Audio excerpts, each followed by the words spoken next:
condensation. For this, I explain one example.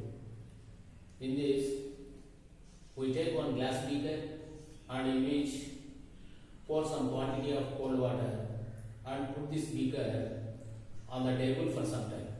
What happened? The water droplets formed on the table. How is it possible?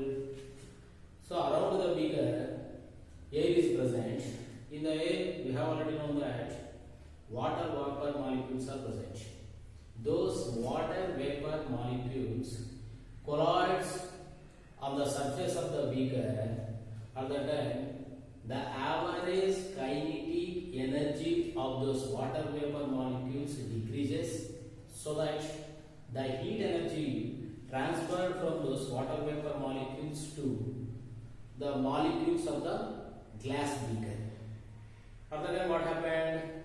The average kinetic energy of the molecules of the particles of the glass beaker increases.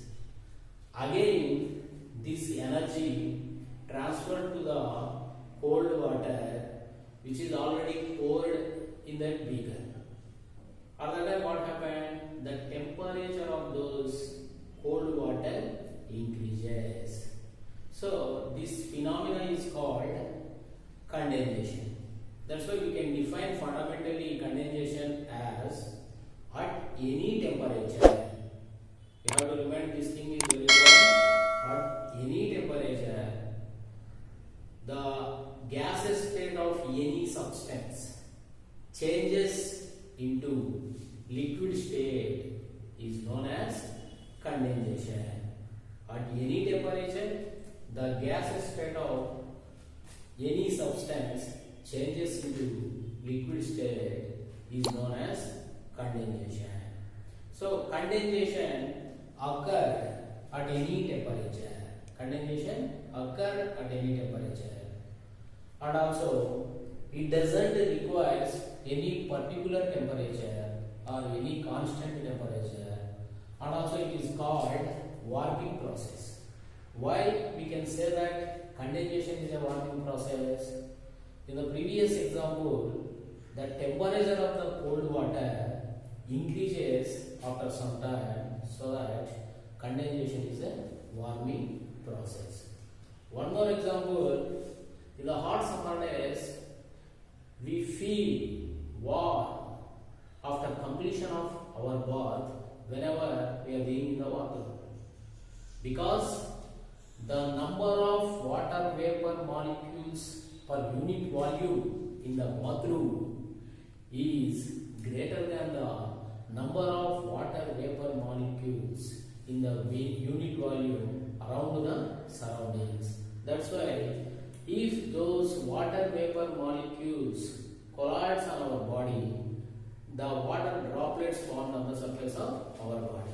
That's why condensation is a warming process. So at any temperature, the gaseous state of any substance changes into liquid state is known as condensation. Condensation occurs in gases only. It occurs at any temperature. It is called as warming process. Now we are going to discuss about differences between evaporation and condensation. So now we are going to discuss about the differences between evaporation and condensation. So we have already explained about evaporation. What is meant by evaporation? At any temperature, the liquid state of any substance changes into gaseous state is known as evaporation. Condensation. At any temperature, the gaseous state of any substance changes into liquid state is known as condensation. Evaporation is a cooling process. Evaporation is a cooling process. Condensation is a warming process. When evaporation is occurred in any substance, in any liquid, those liquid loses this temperature. That's why we can say that evaporation is a cooling process. In any case, condensation is occurred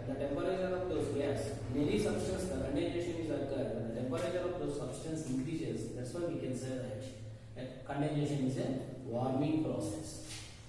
Evaporation occurs only in liquids, but condensation occurs only in gases. So please note down in your notebooks.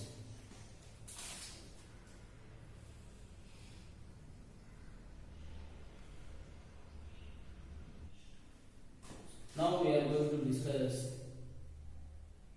the phenomena which are related to the condensation. One is humidity, second one is dew, and third one is fog. What is meant by the humidity? The amount of water vapor present in the air is known as humidity. The amount of water vapor present in the air is known as humidity. Next, we are going to discuss about dew. So, I think all of you might noticed in the winter days, all of you observed the water droplets formed on the window panes, grass, leaves of the trees, and petals of the flowers whenever we go to outside in the early mornings. So this is because all those water droplets are called dew. So this is because of the condensation. How is that correct? So in the winter days, the temperatures are very low. The temperatures are very low. So in our surroundings, air is present in which water vapor is also existing. So that all those water vapor particles, when collides with the surfaces of all those flower petals, window panes, grass, and leaves of the trees, those water vapor condenses into the water droplets. So this phenomena is known as dew. This phenomena is known as dew. Once again, in the winter days, the temperatures are very low. At that time, in our surroundings, the water vapor which is present in the air collides the surfaces of so many particles. At that time, those water vapor condenses into the water droplets. Those water droplets is called as dew. Next, we are going to discuss about fog. Fog is also formed due to condensation of the water vapor which is present in the air. If, for example, all of you might have experienced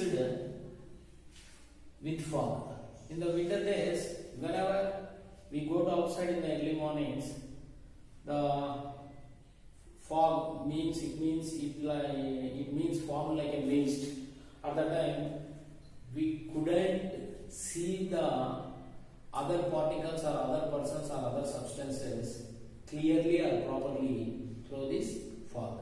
So, fog is also formed due to condensation. In some winter days, the temperatures are further down. At that time, the water vapor molecules which is present in the air, condenses into water droplets. Those water droplets formed on the surfaces of the dust particles in the air. At that time, what happened? One mist is formed. Throughout the air. This is called fog. So when the fog is formed in early mornings, at that time we can't see the other objects through this fog clearly or properly. That's why we can say that fog resists visibility. Fog resists visibility. So dew is the water vapor molecules in the air condenses on the surfaces of the windows, doors, grass, flower petals called dew. But fog is also the water droplets formed on the dust particles of the air due to condensation. So this is the main difference between dew and fog. But dew, fog and all both are occurred due to the condensation phenomena. So write down in your notebook.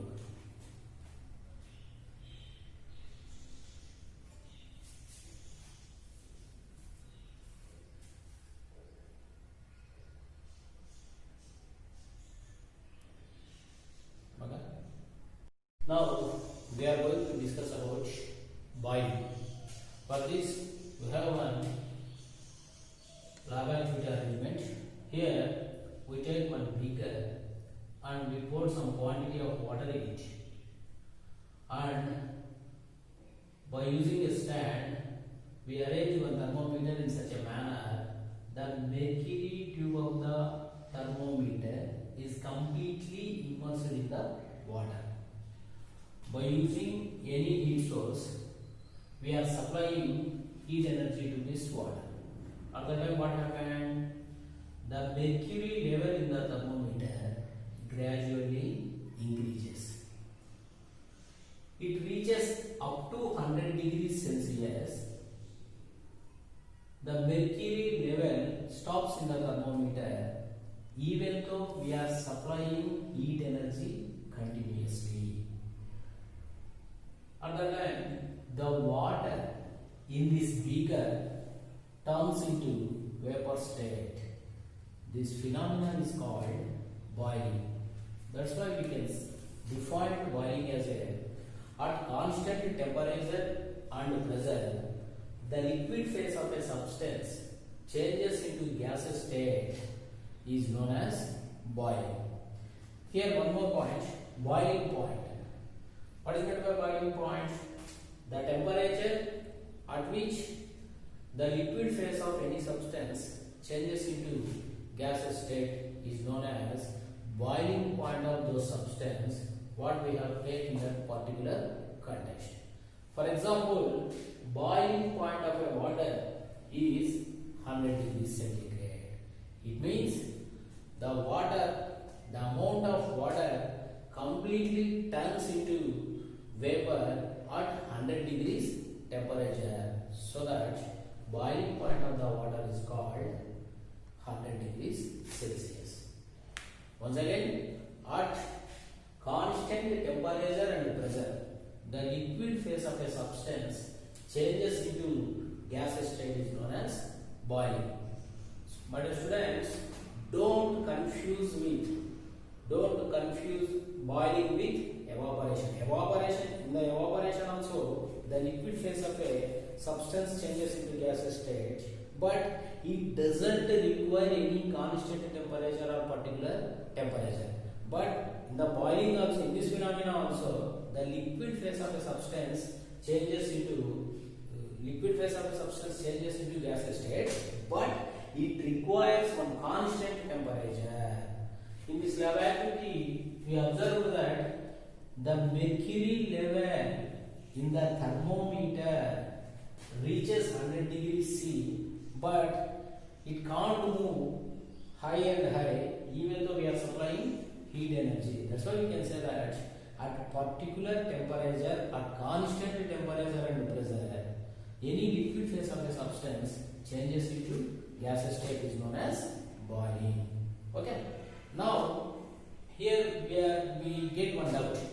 We are supplying heat energy to the water in this beaker, but the temperature reaches 100 degrees centigrade. After that, there is no rise in the mercury level, means there is no rise in the temperature of those water. Even we are supplying continuously heat energy. Where those heat energy goes? Here, what happened? If we are supplying heat energy to this water, water is nothing but liquid. It contains also so many particles. The supplying heat energy used to destroy the bonds between hydrogen and oxygen molecules, so that there is no rise in the temperature. Okay. Now we are going to discuss about latent heat of vaporization. This phenomenon completely related with boiling. That's why we can say that latent heat of vaporization. What is meant by latent heat of vaporization? At constant pressure and temperature, the amount of heat energy required to change the unit mass of any liquid into gases is known as latent heat of vaporization. Algebraically, we can express as the amount of heat energy, we have already known that the amount of heat energy is denoted by the letter Q, and the mass is denoted by the letter M, and latent heat of vaporization is denoted by capital L. So the amount of heat energy Q required for to change the unit mass of any liquid into gaseous state is known as latent heat of vaporization. It can be algebraically expressed as L is equals to Q by M. L is equals to Q by M, where L is the latent heat of vaporization, Q is the amount of heat energy supplied to the liquid, and M is the mass of the water or mass of the liquid. So the units of the latent heat of vaporization in CGS method is calorie per gram. Calorie per gram. In SI method, joule per kg. Joule per kg. So latent heat of vaporization can be expressed as L is equals to Q by M. In CGS method, the units of the latent heat of vaporization is calorie per gram. In SI method, the units for the latent heat of vaporization is joule per kg. We have one standard value, that is latent heat of vaporization of the water. Latent heat of vaporization of water is equals to 540 calorie per gram. It means we require 540 calories heat energy. 540 calories heat energy is required to change the 1 gram of water into gases. That's why this is a standard value. Latent heat of vaporization of water is equals to 540 calorie per gram. So from this formula, we can again derive any dividing factor moves other side of the equality. What happens? We get some multiplication. So L into M is equals to Q, or Q is equals to Mn. We have already derived one formula for heat energy. Q is equals to Sm delta T. From this formula, we got again one formula for heat energy, that is equals to Q is equals to Mn. If we know the latent heat of vaporization of any substance and mass of the any substance, then we can find the amount of heat energy supplied to those substance. Q is equals to Mn. Now we are going to discuss about the phenomena melting. For this, we require this lab activity and this arrangement. Here we are taking one glass beaker in which we placed some quantity of ice cubes. By using pitot stand, we arrange one thermometer in such a manner the mercury tube of this thermometer is completely immersed in the ice cubes. By using any heat source such as like a Bunsen burner or any other thing, by using any heat source, we are supplying heat energy. Before the supplying of heat energy to the ice cubes which are placed in the beaker, you observe the initial temperature of the ice cubes by using this thermometer. Here we got the observation, the initial temperature of those ice cubes is less than 0 degrees Celsius. That means it has negative values. Then we are supplying heat energy to these ice cubes. At the time what happened?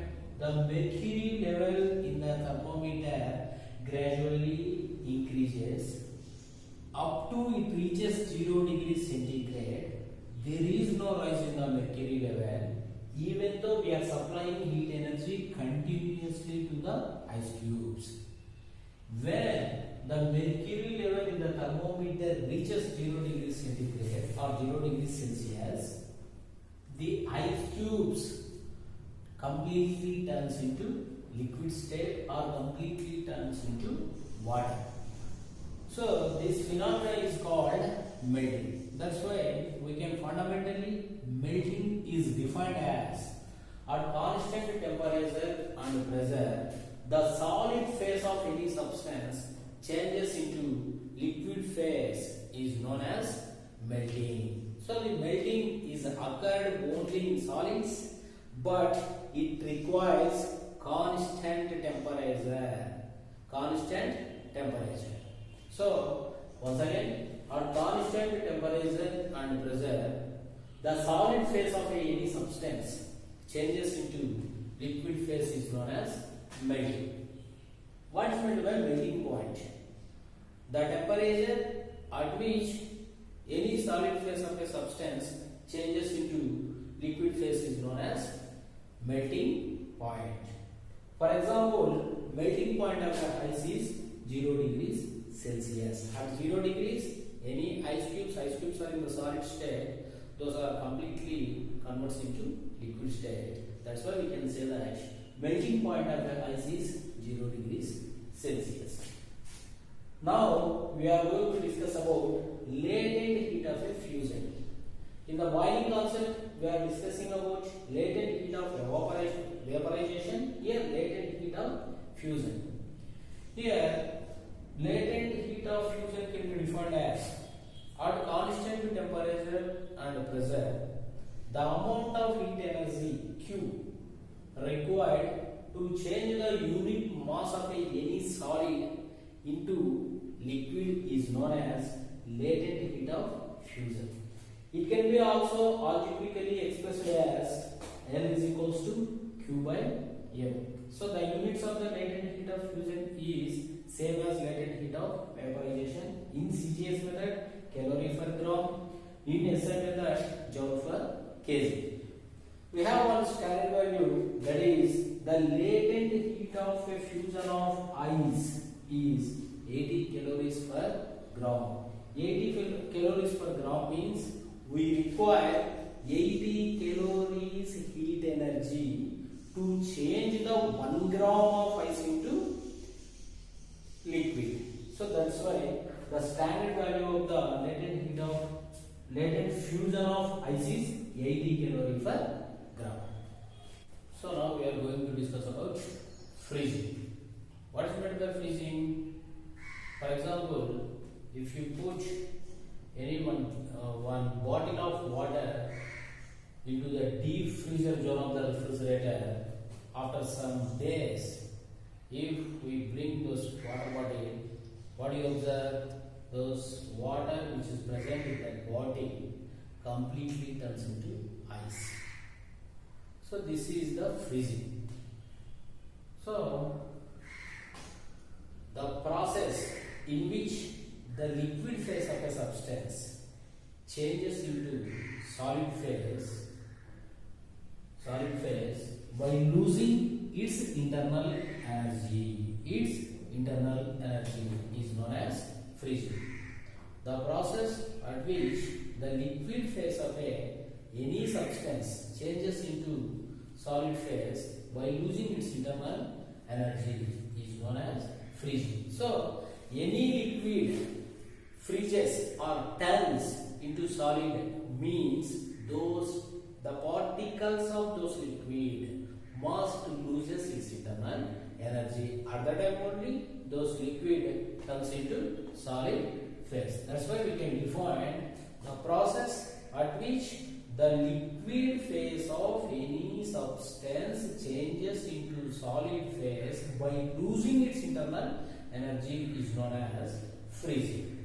So all of you in your for example, we are watching so many videos in the computers and also televisions, at which we observe that the ice cubes are floating on the surface of the water.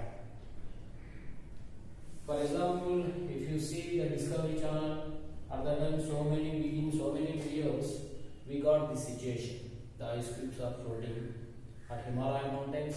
The ice cubes are floating on the water of Ganga river. That's why we have here one question is that is why do ice cubes float on the surface of the water? So what is meant by ice cube? When water freezes, it turns into ice. For example, if you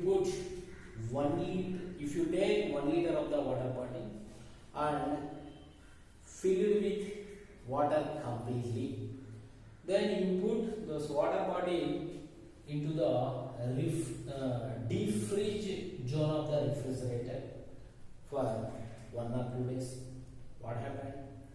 Those water which is placed in that bottle completely turns into solid phase or completely turns into ice.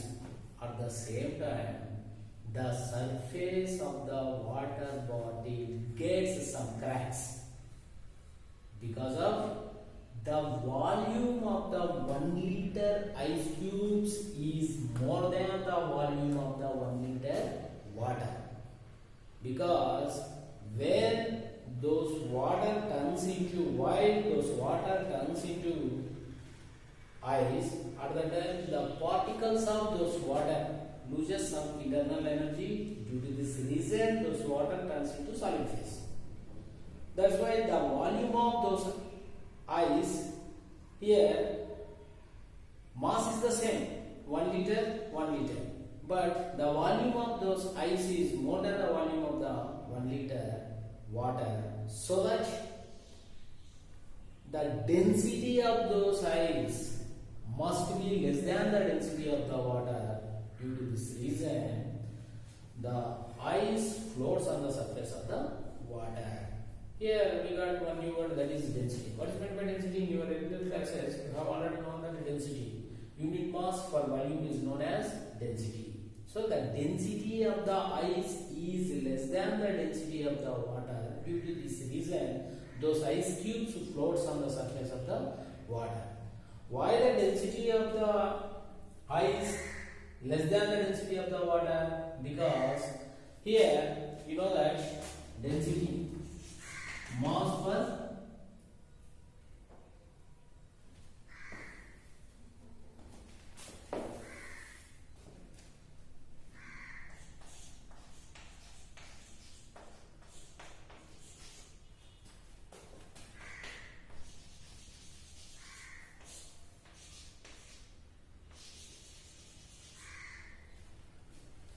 density is equals to mass per unit volume. Mass per unit volume. You observe density is denoted by the letter rho and mass is denoted by the letter m. Volume is denoted by the letter v.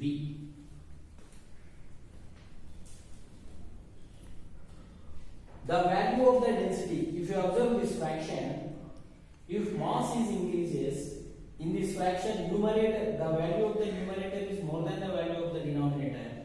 At the time, this value is increases. This value gets higher value. If the value of the denominator v is more than the volume of the numerator, at the time this value decreases. Means the value of the ice is increases, means the density of those ices must be less than the density of the water. Due to this reason, those ice cubes floats on the surface of the water. Right.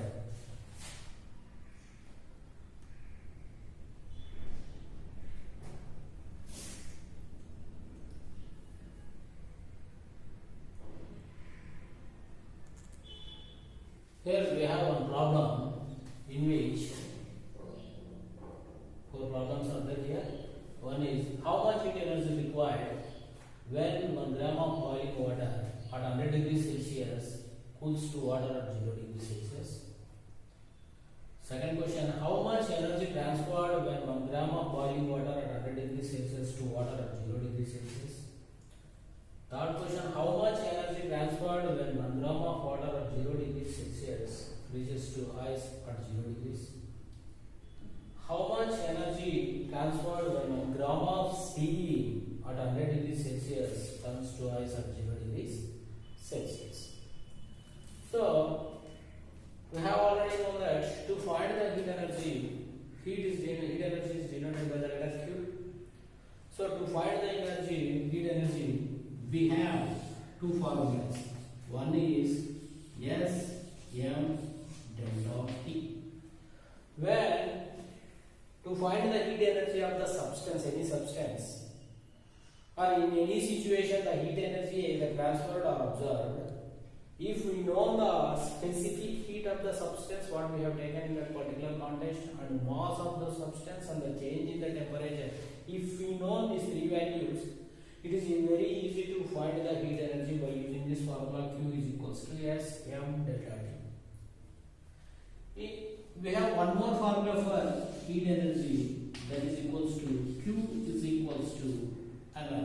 By using the latent heat of vaporization or latent heat of fusion, at the time we defined L is equals to Q by F. By those formula we can get Q is equals to Ml. If we know the mass of the substance or the latent heat of the substance, if we know these two values, it is very easy to find the value of the Q. So, when this formula, we have to use when this formula and this formula. It is very clear that if any substance doesn't change its state, for example, in any problem we take liquid doesn't change its state but only change in the temperature, at the time we use this formula Q is equals to S m delta T. There is no change of the state of any substance, at the time we have to find heat energy either transferred or observed, at the time we have to use this formula.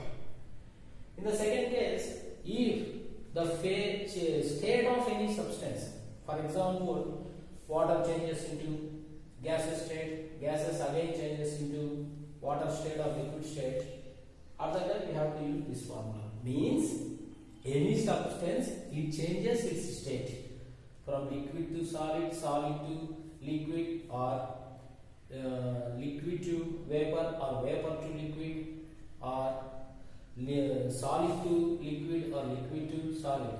Change of the state is occurred, after that we have to use this formula. You remind these two things. Okay. Now, first case. Here, how much heat energy required when 1 gram of boiling water at 100 degrees Celsius cools to water at 0 degrees Celsius? Here, it is very clear that in this problem, temperature, water doesn't change its state. Water remains water. Water in the liquid state, water in the liquid state. Only change in the temperature. Another we have to use which formula? Only change in the temperature. This is the, we have to use this formula. So here heat energy Q is equals to S m delta T. S means what? Specific heat. Specific heat of the water S is equals to 1. And mass is given in the problem, that is 1 gram, and change in temperature changes from 100 degrees Celsius to 0 degrees Celsius. So we can write 100 minus 0. So 1 into 1 into 100, that is equals to 100. So here heat energy. So 100 calories. 100 calories heat energy required to change the 1 gram of boiling water at 100 degrees Celsius to water at 0 degrees Celsius. So here we are using Q is equals to Sm delta T. When this formula used to find the heat energy, there is no change in the state of the substance. Here water doesn't change its state, only change in the temperature is occurred. That's why we can use this formula Q is equals to Sm delta T. In the second case, how much energy transferred when 1 gram of boiling water at 100 degrees Celsius to water at 0 degrees Celsius? Here both words seems like same, but 1 gram of boiling water at 100 degrees Celsius. 1 gram of boiling water means it is in the vapor state. According to the definition of the boiling, it is in the vapor state. Here change of the state is occurred. Here 1 gram of the vapor, boiling water is nothing but vapor. It is in the gaseous state. It converts into liquid state. Here change of the state is occurred, so that we can use, we must use, we should use this formula Q is equals to ml. According to the latent heat of vaporization,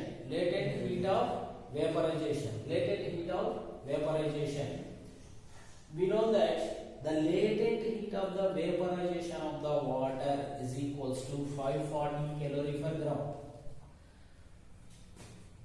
Latent heat of the vaporization of the water, we have one standard value, that is 540 calorie per gram.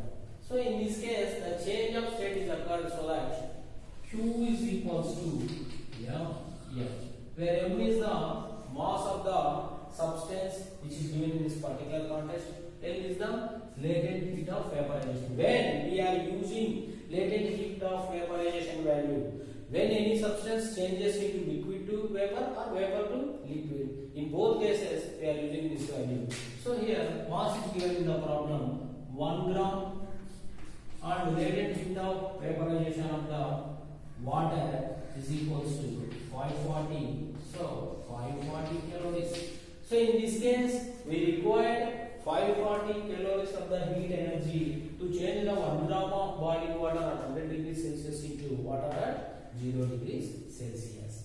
Next, third problem. How much energy transferred when 1 gram of water at 0 degrees Celsius freezes to ice at 0 degrees Celsius? So it is very clear that here water which is in the liquid state and ice which is in the solid state. So change of the state is occurred. The change of the state of the substance is occurred, so that we should use this formula Q is equals to ml. Q is equals to ml. So which value we have to substitute in the formula? Either latent heat of vaporization or latent heat of fusion. Here the substance changes from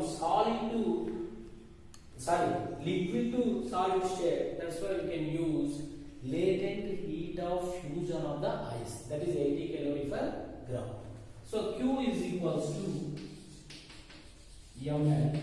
So here m is 1 gram, and the latent heat of fusion of ice, when the solid changes into liquid or liquid changes into solid, at the time we must use this value 80. So 80 calories. So 80 calories of the heat energy required to change 1 gram of water at 0 degrees centigrade to ice at 0 degrees Celsius. So last problem. How much energy transferred when 1 gram of steam at 0 degrees Celsius turns into ice at 0 degrees Celsius? 1 gram of steam at 100 degrees Celsius turns to ice at 0 degrees Celsius. Here steam means which is in the gaseous state, vapor state. Ice which is in the solid state. So here so many steps are there. First, steam converts into water. Again, steam converts into water at 100 degrees Celsius. Again, water converts to 0 degrees Celsius. Again, those water converts into ice at 0 degrees Celsius. We have 4 steps. First, steam converts into water at 100 degrees Celsius. Steam is at 100 degrees. First step. And water at 100 degrees Celsius converts into water at 0 degrees Celsius. Second step. And water at 0 degrees Celsius converts into ice at 0 degrees Celsius. So, in every step, the change of the state is occurred. Steam is in the gaseous state, water is at liquid state. In the second step, water, here only change in the temperature occurred. So that here we are using this formula. Q is equals to Sm delta T. So observe.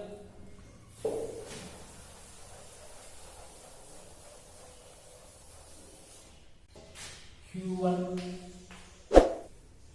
steam at 100 degrees Celsius to water at 100 degrees Celsius.